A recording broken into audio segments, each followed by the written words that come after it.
next reader is Harél. His most recent poetry collection, Let Our Bodies Change the Subject, was selected by Kwame Dawes as the winner of the Prairie Schooner Raz Shumaker Book Prize in Poetry.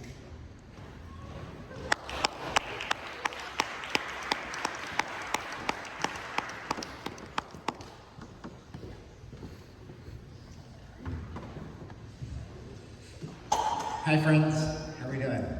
I'm honored to be here with some of my favorite journals and writers. I am going to read 3 short poems. 2 are from my collection, Let Our Bodies Change the Subject, which came out a couple years ago, and then a new one. This first poem is the opening poem in the collection.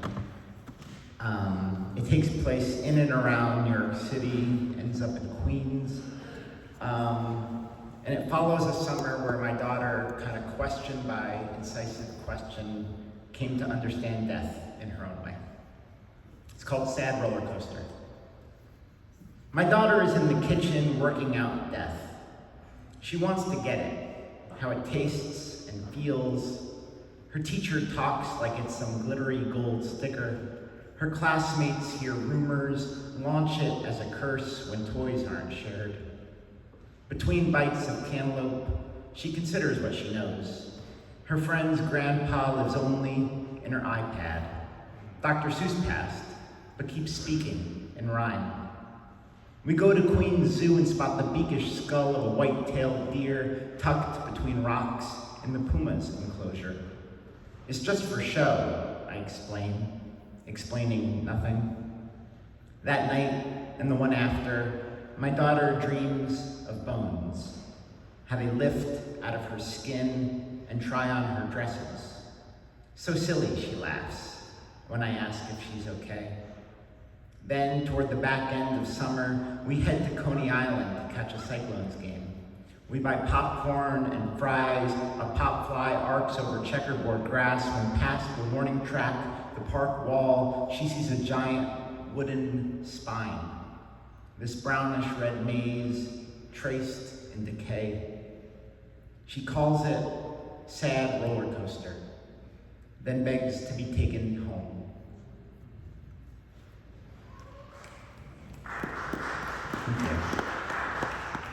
So most of my poems go through a ton of revision. I feel like if I've become a better writer over the last 25 years, it's not because I've become like a more inspired human being, but because I've become a better reviser. But once in a while, a poem will just kind of happen. And this is a poem I wrote after one of the weirdest conversations I was ever a part of.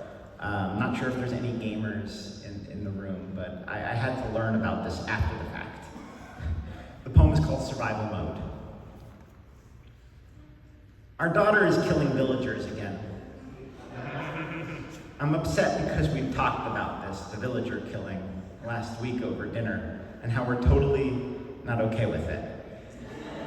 Now here she is, killing villagers again. It was different this time, our daughter insists. I just needed somewhere to sleep. She spears a single green bean, lifts it to her lips. You can't get mad at me for needing somewhere to sleep. Our son nods along, either listening or bouncing his bangs into his eyes. My wife and I glance at each other. Truth be told, we need more information. What was she doing roaming a village with nowhere to sleep? Was killing really the last reasonable resort? Couldn't she have bartered or built her own bed? We're set to interrogate when our son suddenly stops bobbing his head to ask what a villager looks like, dead. Oh, says our daughter, setting down her fork. You know how dead cows look? All red after they fall to the ground? Same with villagers. They just die, and that's it. And then they disappear. And I was like, what the fuck? I was like, whatever you're doing, stop doing it. So I'm gonna end with a new poem. My son is 10 years old, and he's a big fan of venomous snakes.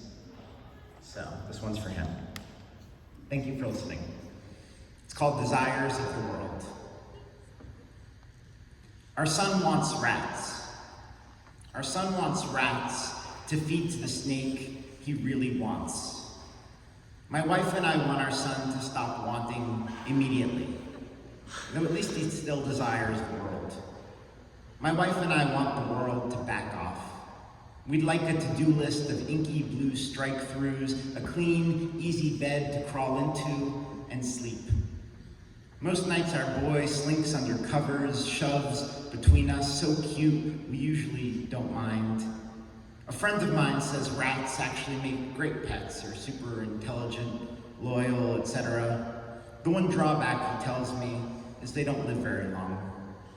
Perfect for our son, who prefers them served up, dropped in the enclosure of a python or boa as undulating muscles coil and constrict.